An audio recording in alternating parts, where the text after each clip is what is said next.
சிங்கத்தை பத்தி பேசிட்டு நம்ம சிங்க குட்டிகளையும் சிங்க பெண்களையும் பத்தி நம்ம பேசாம இருக்க முடியுமா? அவங்கள எப்படி நான் மறப்பேன்? அவங்க தான் என்னுடைய உயிராச்சு. என் நெஞ்சில் கொடியிருக்கும்.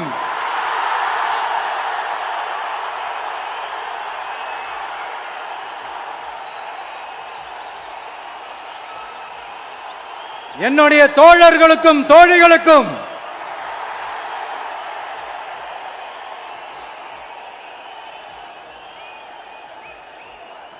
நேர்ல வர முடியாத சூழல்ல வீட்ல இருந்துகிட்டே நம்மளோட இந்த மாநாட்டில் நேரலை வாயிலாக கலந்துகிட்டு இருக்கிற என்னுடைய அம்மாக்கள், அக்கா தங்கைகள், அண்ணன் தம்பிகள், நண்பர்கள் அனைவருக்கும் என்னோட உயிர் வணக்கம். என்னோட உயிர் வணக்கம். என்னோட உயிர் வணக்கம்.